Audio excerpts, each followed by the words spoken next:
Hi hello good morning. Get ready for Hogenakkal one day trip. எப்படின்னு பார்க்கலாமா? So காலையில் எழுந்திரிச்சு கடகடன்னு செடிக்கெலாம் தண்ணி ஊற்றி சூரியன் வரத்துக்கு முன்னாடி குட் மார்னிங் சொல்லி சப்பாத்திக்கு நல்லா சர்க்கரை உப்புலாம் போட்டு மாவு பிசைஞ்சு எடுத்து வச்சுட்டு தென் வந்து பார்த்திங்கன்னா தக்காளி அதுக்குள்ளே ப்ரிப்பேர் பண்ணிட்டேன். தக்காளி தொக்கு. ஸோ வந்து பார்த்திங்கன்னா வெங்காயம் தக்காளிலாம் நல்லா கிரைண்ட் பண்ணி வெங்காய தக்காளி தொக்கு பண்ணிவிட்டு, ஏன்னா அதுதான் அடிக்கிற வெயிலுக்கு தாங்கும் ஒரு நாள் ஃபுல்லாக. ஸோ வெங்காயம் தக்காளிலாம் ரெடி பண்ணி எடுத்து வச்சு நல்லா தொக்கு ரெடி பண்ணிட்டோம். நல்லா சுண்டி காய்ச்சி நல்லா சுண்டணும், ஏன்னா அப்போ தான் அது வந்து ஒரு நாள் ஃபுல்லாக தாங்கும்.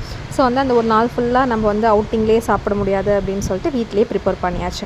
ஸோ எடுத்து வச்சு பேக் பண்ணிவிட்டு சப்பாத்தி நல்லா சுட சுட சாஃப்டாக போட்டு எடுத்து அதையும் வந்து பார்த்தீங்கன்னா அழகாக ஒரு ஃபாயில் பேப்பரில் பேக் பண்ணி, ஏன்னா அப்போ தான் ஹீட்டும் மெயின்டைன் ஆகும், சாஃப்டாகவும் இருக்கும். ஸோ நல்லா அழகாக ஃபாயில் பேப்பர்லேயே ரேப் பண்ணி எடுத்து வச்சிட்டோம். அப்புறம் சுட சுட இட்லி கூட வெங்காய தக்காளி தொக்கு.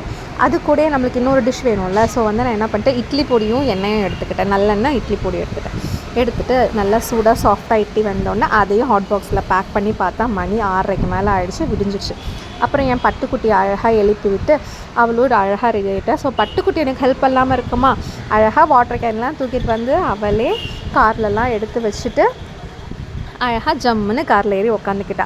ஸோ நான், என் அக்கா, என் மாமா, என் பாப்பா எல்லாருமே கிளம்பிட்டோம். ஸோ போகும்போது கண்டிப்பாக ஸ்நாக்ஸ் வேணுமில்ல. ஸோ ஒரு மூட்டை நிறையா ஸ்நாக்ஸ் எடுத்துக்கிட்டோம். ஸோ நல்லா அழகாக ஜாலியாக என்ஜாய் பண்ணிட்டு நல்லா சாப்பிட்டுட்டு நல்லா டைம் பாஸ் பண்ணிவிட்டு எல்லாம் கதை பேசிவிட்டு ஜாலியாக என்ஜாய் பண்ணிட்டு கிளம்பிட்டோம். ஸோ போகும்போது ரோட் சைட் ட்ரிப்பு சூப்பராக இருக்கும். ஸோ அது வந்து கொஞ்சம் ஹில்ஸ், நாங்கள் வந்து தாரமங்கலம்லேருந்து ஒகேனக்கல் போகிறதுனால ஹில்ஸ் ஏறி போகிற மாதிரி இருக்கும். ஸோ வந்து வியூஸ்லாம் சூப்பராக இருக்கும். ஸோ போகும்போதே நிறையா வியூ பாயிண்ட்ஸ்லாம் பார்த்துட்டு அப்புறம் பார்த்தா மணி 9:30 பக்கம் ஆகிடுச்சு. ஸோ அப்புறம் பார்த்தா நல்லா அழகாக ஒரு லொக்கேஷனை பார்த்து வண்டியை நிறுத்தி சரி இப்போ இங்கேயே சாப்பிட்றலாம் அப்படின்னு சொல்லிட்டு நம்ம வந்து மேட்டு போட்டு போர்வை போட்டு அதுக்கு என் பட்டும் ஹெல்ப் பண்ணிவிட்டு, நான் தான் போர்வை போடுவேன், நான் தான் இங்கே ஃபஸ்ட்டு உட்காருவேன் அப்படின்லாம் ஹெல்ப் பண்ணிவிட்டு ஸோ நாங்கள் எல்லாம் உட்காந்து சாப்பிட ரெடி ஆகிட்டோம். ஸோ அப்புறமேட்டு நல்லா வேணுங்கிறதெல்லாம் சாப்பிட்டுட்டு மறுபடியும் ஹில்ஸ் ஏற ஆரம்பிச்சிட்டோம்.